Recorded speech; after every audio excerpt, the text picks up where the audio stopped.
Hey guys, welcome back to another video. और आज की इस वीडियो में हम कोई फ़न नहीं करने वाले, कोई व्लॉगिंग वीडियो नहीं है। हम अपनी जो क्या कहते हैं हेल्थ के रिलेटेड फील्ड्स जो थी उसके जो प्लेलिस्ट थी हमारी उसे हम कंटिन्यू करने वाले हैं। तो टॉपिक देख के तो आप समझ ही गए होंगे कि आज की इस वीडियो में हम किस चीज़ के बारे में बात करने वाले हैं। तो चलिए शुरू करते हैं। तो फर्स्ट ऑफ ऑल, BOMS क्या है, इसका full form full form of BOMS। तो इसका फुल फॉर्म है बैचलर्स ऑफ यूनानी मेडिसिन एंड सर्जरी।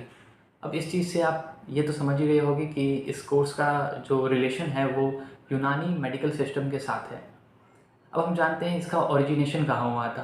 तो जो यूनानी मेडिकल सिस्टम है इसका ओरिजिनेशन हुआ था ग्रीस में, ठीक है। और इसके कौन कौन है फाउंडर? तो फाउंडर हैं इसके हिपोक्रेट्स एंड गैलन। अब आप सोच रहे होगे कि ये सारी चीज़ें इतनी क्यों बता रहे हैं, इसमें तो हम इंटरेस्टेड नहीं है। जान लो, कुछ ना कुछ काम तो आएगा ही फ्यूचर में। उसके बाद अब हम बात करते हैं किसके बारे में, मेन चीज़ के बारे में कि हम इसमें क्या पढ़ते हैं, what we study in this course. तो इस कोर्स में जो है, जैसा कि मैंने पहले बताया, यूनानी मेडिकल सिस्टम्स के बारे में हम इस चीज़ में पढ़ेंगे। अगर सब्जेक्ट्स की बात करें तो एनाटमी, फिजियोलॉजी जैसे दूसरे मेडिकल कोर्सेज में रहती है उसी प्रकार। एंड उसके बाद अगर डिफरेंट बात करें तो यूनानी फार्मेकोलॉजी। और अगर हम बात करें तो डायग्नोस्टिक विथ यूनानी and modern methods, fundamental of medicine and clinical medicine जैसे सब्जेक्ट्स को हम इसमें डील करते हैं। अगर आपको पूरा सब्जेक्ट जानना है कि BOMS में जो है टोटल सब्जेक्ट की कितने पढ़ाए जाते हैं, क्या क्या चीज़ें होती हैं, तो लिंक मैं डिस्क्रिप्शन में डाल दूँगा, आप वहाँ से देख सकते हैं। तो अब हम बात कर लेते हैं इसके कोर्स ड्यूरेशन की कि ये कोर्स कितने ईयर का होता है। तो ये कोर्स जो है वो 5.5 ईयर्स का होता है, जिसमें से 4.5 साल की आपकी पढ़ाई होती है और 1 साल की रोटेटरी इंटर्नशिप होती है, जिसमें आप सीखते हैं चीज़ों को कि कैसे हम पेशेंट को केयर करें, कौन सी मेडिसिन दें।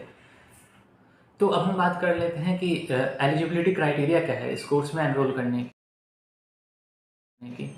तो पहला जो स्टेप है वो है कि आपको 12th पास आउट करना पड़ेगा PCB या PCMB स्ट्रीम के साथ, मतलब फिजिक्स केमिस्ट्री बायोलॉजी या physics chemistry maths and bio के साथ आपको 12th पास आउट करना पड़ेगा, जिसमें आपकी मिनिमम ओवरऑल परसेंटेज जो होनी चाहिए वो 50% होनी चाहिए। उसके बाद आपको देना है नीट। अगर नीट में आप अच्छे रैंक लाते हो तो आपको गवर्नमेंट BOMS कॉलेज एलोकेट हो जाएगा, जिसमें आपकी फ़ीस जो है वो 50,000 में, मतलब 5.5 साल का सब हो जाएगा। वहीं अगर आप सिर्फ क्वालिफाई करते हो या थोड़ी कम रैंक आती है आपकी नीट में, तो आपको प्राइवेट कॉलेज तो आराम से मिल जाएगा, जिसमें फ़ीस लाखों में चली जाती है।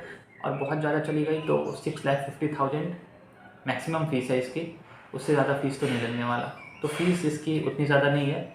अब हम बात कर लेते हैं रेगुलेटिंग बॉडी की। जैसे MBBS, BDS ये सब को रेगुलेट करता है NMC, नेशनल मेडिकल कमीशन। वैसे इस कोर्स को रेगुलेट करता है central council of Indian medicine, CCIM, ठीक है। आप फर्दर जानकारी इसके साइट पर जाके प्राप्त कर सकते हो। उसके बाद हम बात कर लेते हैं इसके टॉप कॉलेजेस की। तो इसके जो टॉप कॉलेजेस हैं वो है अलीगढ़ मुस्लिम यूनिवर्सिटी। अब जैसा कि मैंने पहले बोला था कि ये कोर्स 5.5 साल का होता है, लेकिन कुछ कॉलेजेस में ये कोर्स सिर्फ 5 साल का है, जैसे कि अलीगढ़ मुस्लिम यूनिवर्सिटी में ये कोर्स जो है वो सिर्फ 5 साल का है। उसके बाद है Jamia Hamdard university new Delhi. Then है Rajiv Gandhi university of health sciences Bangalore. Then है आयुर्वेदिक एंड यूनानी टिबिया कॉलेज दिल्ली।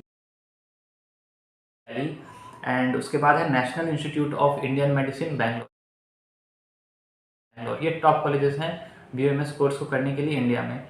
और भी बहुत सारे कॉलेजेस हैं, आप उनमें भी ट्राई कर सकते हैं। उसके बाद हम बात कर लेते हैं स्कोप की कि भाई हमने ये कोर्स तो कर लिया, अब स्कोप बताओ, स्कोप क्या है। तो एक बात बताऊं, स्कोप जो है वो डिपेंड करता है आपके ऊपर कि आप इस कोर्स को कितने इंटरेस्ट के साथ करते हो और आप इसको कहाँ तक ले जा सकते हो। अगर फिर भी मैं कुछ जॉब अपॉर्चुनिटीज़ की बात करूँ तो इसमें आप जो है different health care sectors join कर सकते हो, जिसमें यूनानी मेडिकल सिस्टम प्रैक्टिस की जाती है। उसके बाद आप यूनानी फार्मास्यूटिकल और फार्मेसी में भी वाले भी लेते हैं। क्या मैंने कहा? यूनानी फार्मास्यूटिकल एंड फार्मेसी वाले भी लेते हैं BOMS ग्रेजुएट को। तो इसमें अगर आप जाते हो तो सैलरी जो है, minimum salary as a fresher आपको 2 लाख से 5 लाख पर एनम की मिलती है। अब आपको लग रहा होगा ये कम है, लेकिन आपके एक्सपीरियंस के साथ साथ ये बहुत ही तेज़ी से भी बढ़ती है। उसके बाद अगर हम बात करें कि इसमें आप और एक चीज़ कर सकते हो जिसमें सैलरी आपके ऊपर डिपेंड करती है, वो है सेल्फ प्रैक्टिस। क्योंकि आप BMS के आपने तो आप डॉक्टर तो बन ही गए हो यूनानी मेडिकल सिस्टम के, तो आप सेल्फ प्रैक्टिस भी कर सकते हो, अपनी क्लिनिक भी खोल सकते हो। उसमें सैलरी जो है वो आप पे ही डिपेंड करेगी। अब उसके बाद हम बात कर लेते हैं फर्दर स्टडीज़ की कि BMS के बाद आप क्या क्या फर्दर स्टडीज़ कर सकते हो। तो आप PG कर सकते हो BMS के बाद। PG आप कर सकते हो MD में, MS में यूनानी। MD means doctor of medicine and MS means master of surgery. इसमें आप PG कर सकते हो यूनानी मेडिकल सिस्टम में, ठीक है। और अगर आप मैनेजमेंट की फील्ड में जाना चाहते हो तो इस कोर्स के करने के बाद आप PG DM कर सकते हो या MBA कर सकते हो हेल्थ केयर मैनेजमेंट में। तो ये थी इसकी फर्दर स्टडीज़ के बारे में जानकारी। आई होप कि आपको ये वीडियो जो है कुछ मदद की होगी आपको करियर सिलेक्ट करने में। और मिलते हैं नेक्स्ट वीडियो में, तब तक के लिए bye bye, take care and खुश रहो। धीरे धीरे जरा दम लेना, प्यार से जो मिलेगा